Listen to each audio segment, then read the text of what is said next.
Court के अंदर पति पत्नी के तलाक का केस चल रहा था। पति पत्नी रोज तारीख पर जाते जब भी उनको बुलाया जाता। आज वो फाइनल तारीख लगने वाली थी जब उनका तलाक होने वाला था। और दोस्तों यही होता है, उनका तलाक हो जाता है। और तलाक में लड़के को 6 लाख रुपए उस लड़की को देने थे और उसकी शादी ब्याह का जो भी सामान था वह सारा वापस उस लड़की को देना था। अब तो तलाक हो जाता है, उसके बाद कोर्ट समाप्त हो जाता है। और अब यहाँ पर जो वकील थे वह भी मुस्कुरा रहे थे और दोनों तरफ से जो वकील लड़ रहे थे अब वह दोनों दोस्त बन करके एक दूसरे से हंसकर बातें कर रहे थे। दोनों तरफ के घर वाले खुश थे, लड़के के घर वाले भी और लड़की के भाभी भैया भी खुश थे। लेकिन दोस्तों जो पति और पत्नी थे वह खुश नहीं थे। जो पति होता है वह बाहर बैठ गया था जाकर के एक चाय की दुकान पर। तभी उसकी पत्नी स्कूटी लेकर के वहां पर आती है और वहां पर थोड़ी देर के लिए खड़ी होती है और फिर खड़ी होने के बाद मुस्कुराकर वहां से निकल जाती है। और फिर एकदम से जो होता है दोस्तों इस घटना के अंदर बड़ा ही विचार करने योग्य है। पूरी जानकारी लेने वाले हैं और इस घटना से बहुत कुछ सीखने को मिलेगा घर परिवार के अंदर और बहुत कुछ जानकारी भी यहाँ से मिलेगी। यह वीडियो मैं डालूंगा मेरे गोपाल चैनल पर। अगर आप इसे मेरे गोपाल चैनल पर देख रहे हैं तो दोस्तों इसको सब्सक्राइब जरूर कर लें, इस चैनल को आगे बढ़ाएं। और अगर मेरे गोपाल फेसबुक पर देख रहे हैं तो उस पेज को सब फॉलो जरूर करके जाएं। नमस्कार, मैं हूं सुदेश कुमार और मेरे गोपाल चैनल पर आपका स्वागत है। अविनाश नाम का एक लड़का होता है जिसकी उम्र होती है 26 साल। उसके घर में उसका एक छोटा भाई है। छोटा भाई पढ़ने लिखने में तेज है, लेकिन अविनाश ज़्यादा पढ़ा लिखा तो नहीं था, लेकिन समझदार काफ़ी था। इनके पास थोड़ी बहुत खेती बाड़ी है और कुछ छोटे मोटे काम अविनाश खुद कर लिया करता है। उसका छोटा भाई और उसके माता पिता घर के अंदर है। अविनाश बड़ा हो रहा था तो अविनाश की शादी की चिंता उसके माँ बाप को सताने लगती है। तो अविनाश के लिए एक लड़की ढूंढी जाती है जो कि सीधी सादी लड़की थी जिसका नाम था रुचिका, जिसकी उम्र होती है 22 साल। अब लड़की को ढूंढने के बाद अब इन दोनों की सगाई करने के बाद और सगाई के बाद इनकी शादी करवा दी जाती है बड़े धूमधाम से शादी होती है। और शादी होने के बाद जो रुचिका होती है वह अपने ससुराल में अपने सास ससुर के पास आती है। रुचिका की माँ नहीं थी, उसके भैया भाभी थे, तो माँ बाप उसके थे नहीं। अब जो रुचिका होती है अपने ससुराल में अपने सास ससुर को अपने माँ बाप की नज़र से देखने लगती है। लेकिन दोस्तों उसको क्या पता था कि सास कभी माँ नहीं बन सकती और जो ससुर होता है वो कभी पिता नहीं बन सकता। हालांकि बन जाते हैं दोस्तों, लेकिन ज़्यादातर कंडीशन ऐसी ही होती है कि ये दोनों माँ बाप बनते नहीं हैं, अपनी अपनी चलाते हैं और अपना अपना कहना मनवाते हैं और अपनी अपनी लोगों के ऊपर बातें थोपते हैं। अब यहाँ पर क्या होता है, अब जैसे ही यह अपने ससुराल में रहने लगती है तो पहले 6 महीने तो अच्छे से गुजरते हैं। पति अविनाश के साथ खूब अच्छे से रहती, खेतों का काम भी करवाने के लिए जाती। और जो कोई नया काम अविनाश करता, कभी दुकान खोलता या फिर कोई और काम करता या कोई सामान जो बड़ी फसल होती है उसको इकट्ठा कर लेता, उसको मंडी में बेच देता। इस तरह से बेचारा कुछ पैसे इकट्ठे किया करता और अपना गुजर बसर करता। अब धीरे धीरे 6 महीने जैसे गुजरते हैं तो अब जो सास होती है वह रुचिका को ताने मारने लगती है। वह कहती है कि छोटा भाई, छोटा देवर है, उसको हमें पढ़ाना पड़ता है और तुम्हारा पति तो कुछ कमाता धमाता ज़्यादा है नहीं, अब कैसे घर का खर्चा चलेगा, क्या करेंगे। लेकिन रुचिका कहती है कि माँ जी मैं क्या करूँ, इसमें मैंने क्या गलती कर दी। आपने अपने बड़े बेटे को पढ़ाया होता अच्छे से, अगर आपने अपने बड़े बेटे को अच्छे से पढ़ाया होता तो वो अच्छी खासी नौकरी में लग जाता और अच्छा खासा कमाता। लेकिन दोस्तों यहाँ पर सास कहती है कि मेरे सामने जबान लड़ाएगी। अब दोस्तों इनके बीच में थोड़ा झगड़ा होता है तो रुचिका अपने पति अविनाश को बताती है तो अविनाश यही कहता है कि बुढ़ापे में इनका दिमाग सटक गया है तो चुपचाप अपने काम में लगी रहा कर। अब तो दोस्तों रुचिका इसी तरह से चुपचाप सुनती रहा करती और काम में लगी रहा करती। अब जो अविनाश का छोटा भाई था उसको उसके माँ बाप अच्छी तरह से पढ़ा रहे थे तो अब वह पढ़ लिख करके सीए बन जाता है, चार्टेड अकाउंटेंट। अब उसके बाद दोस्तों उसकी शादी भी बड़े धूमधाम से होती है और घर के अंदर देवरानी आती है रुचिका की। देवरानी घर के अंदर आती है और अब तो देवरानी भी अपने ऊपर घमंड करती है कि मैं तो बहुत पैसे वाली हूँ, मेरा पति काफ़ी पैसे कमाता है और रुचिका तो गरीब है, इसका पति भी गरीब है। और अब तो रुचिका से जब रुचिका की सास लड़ा करती है तो सास की तरफ से ही देवरानी भी रुचिका से लड़ने लगती है। रुचिका का जीना दुश्वार कर दिया जाता है उस घर के अंदर। रोज रोज घर के अंदर लड़ाइयाँ झगड़े, रोज रोज यही कहा जाता है कि तुम हो क्या, तुम्हारे पास कुछ है ही नहीं, तुम कमाते नहीं हो कुछ भी। तो दोस्तों अब रुचिका बहुत ज़्यादा परेशान हो जाती है। अब वो अपनी सास को उल्टा जवाब देने लगती है।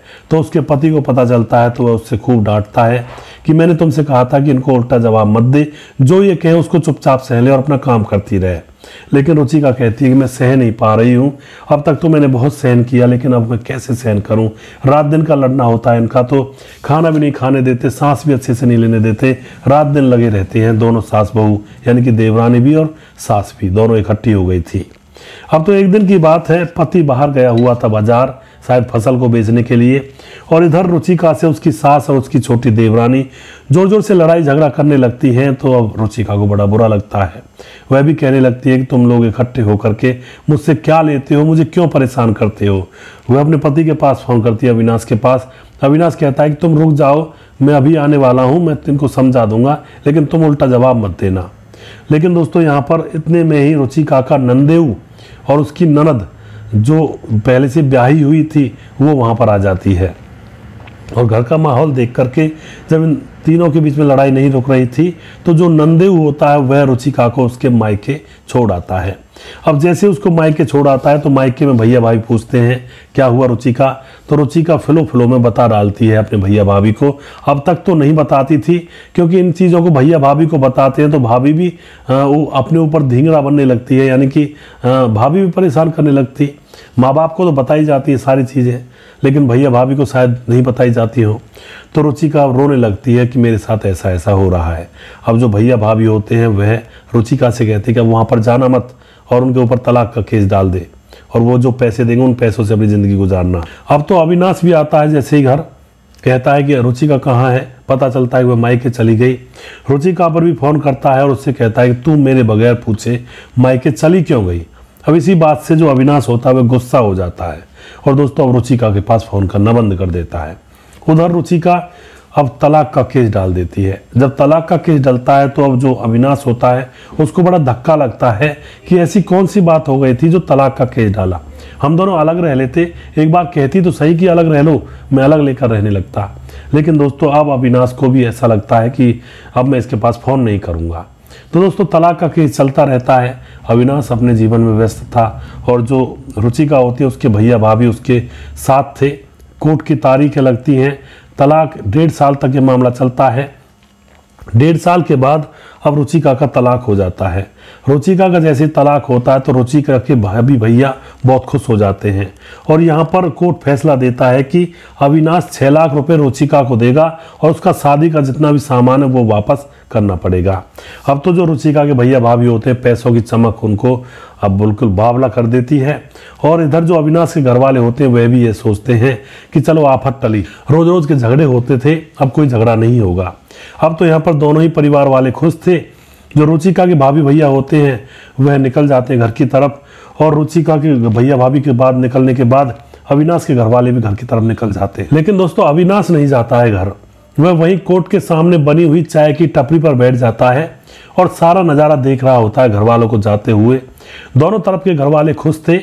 इधर जो वकील दोनों की तरफ से लड़ रहे थे वह भी एक दूसरे से गले मिल रहे थे और दोनों ही अब उसी के पास चाय की टपरी पर आकर चाय पीने लगते हैं और दोनों हंस कर बातें करने लगते हैं। इस बात से अविनाश होता है उसको बड़ा दुख होता है कि देखो ये हम लोगों को अलग करवा कर कैसे हंसे से और कैसे मजे से चाय पी रहे हैं। उधर जो अविनाश की पत्नी थी रुचिका उसके चेहरे पर भी उदासी छाई हुई थी, क्योंकि पति से अलग तो नहीं होना चाहती थी लेकिन मजबूरी उन्होंने न जाने क्या क्या करवा दिया था। कुछ भैया भाभी ने चढ़ा दिया था और कुछ उन्होंने मतलब सीख दी थी उल्टी सीधी। अब तो जो रुचिका होती है अपनी स्कूटी उठाती है और सीधा पहुंचती है अविनाश के पास जो चाय की टपरी पर बैठा हुआ चाय पी रहा था। अविनाश के पास खड़ी होकर उसकी तरफ देखती है और कुछ कहना चाहती है। इतने में अविनाश कहता चाय पियोगी, लेकिन वह कुछ भी बिना कहे उदास चेहरा लेकर के वहां से बिना बोले स्कूटी को आगे बढ़ा देती है। दोस्तों तुरंत ही थोड़ी देर के बाद बहुत जोर से धड़ाम से आवाज आती है। इसका मतलब स्कूटी की टक्कर एक कार से हो गई थी। अब दोनों के ही घर वाले अपने अपने घर जा चुके थे, तो अविनाश को बड़ा बुरा लगता है, एकदम से भाग कर जाता है और अपनी पत्नी जिससे तलाक हुआ था अभी अभी रुचिका को उठाकर हॉस्पिटल पहुंचाता है। वहां ले जाकर उसका ट्रीटमेंट करवाता है और फोन नंबर दे देता है डॉक्टरों को रुचिका के भैया भाभी का। तो डॉक्टर रुचिका के भैया भाभी पर फोन कर देते हैं कि यहाँ पर आपकी बहन का एक्सीडेंट हो गया, हॉस्पिटल में है, एक आदमी उठाकर लेकर आया है। भैया भाभी ज़्यादा एक्शन नहीं लेते हैं, कहते हैं कि क्या हुआ, होश तो आ जाएगा ना, ठीक तो हो जाएगी। डॉक्टर कहते हैं हाँ ठीक तो हो जाएगी, कम चोट है। तो भैया भाभी बड़े आराम से वहाँ पर पहुँचने के लिए तैयार होते हैं। इधर रुचिका बेहोश थी और वह बेहोशी उसकी टूट जाती है, होश आ जाता है। तो सामने खड़ा हुआ देखती है अपने पति अविनाश को और अविनाश से कहती है उतरे हुए मन से कि अब तो अब आप राजी हो, अब खुश हो, तलाक हो गया है, अब यहाँ पर क्या खड़े हो। इतने में दोस्तों अविनाश कुछ कह पाता, डॉक्टर कमरे के अंदर आता है और डॉक्टर अविनाश को खूब धन्यवाद देता है कि आपका बहुत बहुत धन्यवाद, आपकी बहुत मेहरबानी, अगर आप इस लड़की को टाइम पर लेकर नहीं आते तो इसकी जान चली जाती। अब रुचिका को पता लग जाता है कि मेरा पति अविनाश ही मुझे वहां से उठाकर यहाँ पर लेकर आया है, बाकी घर वाले तो घर निकल चुके थे। अब तो रुचिका उसकी तरफ देखती ही रह जाती है। इतने में रुचिका कुछ कह पाती, इतने में ही रुचिका के भैया भाभी वहां पर आ जाते हैं और आकर देखते हैं कि अविनाश यहाँ पर खड़ा है। एकदम से उसके ऊपर डांट कर पड़ते हैं, तू यहाँ क्या लेने आया है, अब और भी कोई कसर रह गई क्या, हमारी बीमार बहन के पास खड़ा हुआ है। अविनाश कुछ कहता नहीं है क्योंकि अब वो उसकी पत्नी नहीं थी, अब वह वहाँ से चुपचाप अपने घर चला जाता है। घर जाने के बाद दोस्तों अब वह अपनी पत्नी के कमरे में जाता है, उसकी अलमारी से उसके कुछ पुराने कपड़े थे उनको लेकर के रोने लगता है देख देख करके, क्योंकि उसको पत्नी की याद आने लगती है। अब वहीं पर बेड पर बैठा हुआ था। इधर जो रुचिका के भैया भाभी थे वह रुचिका से कहते हैं कि अब तुम ठीक हो जाओगी, कोई दिक्कत नहीं है, हम चलते हैं, घर पर बहुत काम है। और रुचिका को वहीं पर अकेला छोड़ करके वह भैया भाभी चले जाते हैं। रुचिका हॉस्पिटल में है, अकेली है। फ़ोन नंबर रुचिका ने ले ही लिया था अपने पति अविनाश का। अब रुचिका अविनाश के फ़ोन पर फ़ोन करती है, तो बहुत सालों बाद उसके पास फ़ोन आया था, तकरीबन 1.5-2 साल हो गए थे। तो एकदम से अविनाश फ़ोन उठाता है और पूछता है क्या हुआ। तो रुचिका कहती है तुम कहाँ हो। तो अविनाश कहता मैं तो घर पर हूँ। और अविनाश कहता तुमने खाना खा लिया, लेकिन रुचिका कहती है नहीं अभी नहीं खाया। तो इतने में दोस्तों वह उससे डांटने लगता है कि बिना खाना खाए कैसे हो सकता है, तुम बीमार हो, खाना तो खाना पड़ेगा ना। अब वो फ़ोन रखने के बाद दोस्तों अविनाश बाजार से खाना खरीद कर पहुँच जाता अपनी पत्नी रुचिका के पास और जाकर टिफ़िन उसके सामने खोल देता है और कहता है खाना खाए बगैर ठीक कैसे होगी तुम। उसको अपने हाथों से खाना खिलाने लगता है। दोस्तों यह सारा कुछ देख करके रुचिका की आंखों से आंसू टपकने लगते हैं कि हमारा इसका तो तलाक हो गया, लेकिन फिर भी यह मेरी इतनी केयर कर रहा है। और एक मेरे भैया भाभी हैं जिन्होंने ना खाने का पूछा, ना ये सोचा कि यहीं पर रहें, कुछ ज़रूरत पड़ेगी तो कुछ मदद कर देंगे। वे घर चले गए तो वह अपने पति के गले लग जाती है और कहती है मैं तुमसे दूर होना नहीं चाहती, मुझे अपने साथ ले चलो, मैं घर नहीं जाना चाहती। दोस्तों पति भी यही चाहता था, वह भी अपनी पत्नी को अपने साथ ही रखना चाहता था। अब तो वह पति डिसीजन ले लेता है कि ठीक है मैं और तुम साथ रहेंगे, तुम ठीक हो जाओ। उसके बाद दोस्तों ट्रीटमेंट होता है रुचिका का, तो उसके भैया भाभी लेने के लिए आते हैं कि तुम ठीक हो गई चलो घर, लेकिन रुचिका मना कर देती है कि मैं घर नहीं जाऊंगी, मैं अपने पति के साथ जाऊंगी। अब भैया भाभी का मुंह फटा का फटा रह जाता है। उधर दोस्तों जो लोग अविनाश के घर वाले पार्टी मना रहे थे कि भाई हमारे घर में से वो कलंकनी डायन निकल गई, अच्छा हुआ, लेकिन अविनाश अपनी पत्नी को लेकर के पहले तो अपने घर जाता है और अपने माँ बाप से कहता है कि ये मेरे साथ रहेगी और कोई मुझे रोक नहीं सकता, तुम्हें ज़मीन जायदाद देनी है तो दे दो, नहीं देनी है तो मुझे नहीं चाहिए। और अपनी पत्नी के कपड़े सामान वगैरह ऑटो में या टेम्पो में पैक करवा के रखवा करके वह दूसरी जगह मकान किराए पर लेकर वहाँ पर अपनी पत्नी को रखने लगता है और अपनी पत्नी से कहता है कि अब की बार मैं कुछ ज़्यादा कमाऊंगा, ज़्यादा मेहनत करूंगा, क्योंकि मेरी कमाई कम थी इसीलिए तुम्हें सहन करना पड़ा था ये सारा कुछ, तो अब मैं ज़्यादा कमाऊंगा और हम दोनों प्यार से रहेंगे। दोनों एक साथ रहने लगते हैं। अविनाश अच्छा काम कर लेता, अविनाश कपड़ों की शॉप खोल लेता बाजार के अंदर और वह अच्छी चल जाती है और अब इनके पास काफ़ी पैसा है। और 1-1.5 साल के बाद रुचिका को एक बेटा पैदा होता है और दोनों पति पत्नी बहुत खुश हैं। तो इस तरह से दोस्तों ज़िंदगी के अंदर उतार चढ़ाव आते हैं।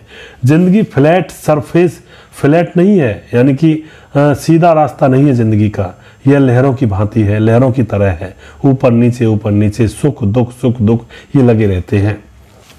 लेकिन अगर पति पत्नी अगर अकल से काम लें, थोड़ा सा भी एक दूसरे के प्रति प्यार जताएं, तो अपने जीवन को स्वर्ग बना सकते हैं। और अगर पति पत्नी अपने अपने घर वालों की मानने लगे तो दोस्तों पति पत्नी ढोल बन जाते हैं, गली का ढोल, कोई इधर से बजा जाता है, कोई उधर से बजा जाता है। तो अपने जीवन का दायित्व पति पत्नी के अपने कंधों पर होता है, ना कि घर वालों के कंधों पर या फिर रिश्तेदारों के कंधों पर। इसलिए अपने जीवन में जो भी डिसीजन लेना है, खुद बैठ करके, मिल करके, बातचीत करके उस डिसीजन के ऊपर काम करें, ना कि ये सोचें कि माँ बताएगी, पापा बताएगा क्या होगा, या फिर पड़ोसी बताएगा, या फिर रिश्तेदार बताएगा, या जीजा बताएगा क्या करना है। दूसरे लोगों को अपने जीवन में पंच बनाओगे तो बस जीवन नरक के समान बन जाएगा और पति पत्नी कहीं के भी नहीं रहेंगे। इसलिए प्लीज अपना जीवन अपने हाथ होना चाहिए। अपने जीवन के फैसले खुद पति पत्नी अपने आप लें तो ही बेहतर रहता है। माँ बाप की भी सेवा करें, मैं ये नहीं कहता माँ बाप की ना माने, उनकी भी सेवा करें, लेकिन वो अपनी अलग जगह पर हैं और पति पत्नी का रिश्ता अलग जगह पर होता है। तो इसलिए समझदारी से काम लेना चाहिए। हम कोई जानवर या फिर बंदर या फिर पुराने ज़माने के पुराने जनजाति प्रजाति के लोग तो नहीं है जो हमारे अंदर अकल नहीं है। खूब अकल है, भगवान ने खूब अकल दी है। इसका इस्तेमाल करके अपने घर परिवार को अच्छी तरह से शांति से चलाया करें। दोस्तों, आपको यह वीडियो कैसा लगा है इसके बारे में लिखें ज़रूर। और इस वीडियो को मैं मेरे गोपाल चैनल पर डालूंगा। मेरे गोपाल चैनल यूट्यूब पर है। अगर आप YouTube पर देख रहे हैं तो वहां पर आप चैनल को सब्सक्राइब जरूर करें। अगर आप इस वीडियो को Facebook पर देख रहे हैं तो मेरे गोपाल चैनल, मेरे गोपाल नाम से Facebook पेज है, उस पर यह वीडियो डला हुआ है। तो इस पेज को फॉलो जरूर कर दें दोस्तों, जिससे कि इस पर मैं और ऐसे ही अच्छे अच्छे वीडियोस आपके लिए लेकर आता रहूं। अगला वीडियो बहुत जल्दी फिर से लेकर आऊंगा। तब तक आप देखते रहें मेरे गोपाल चैनल। जय हिंद, जय भारत।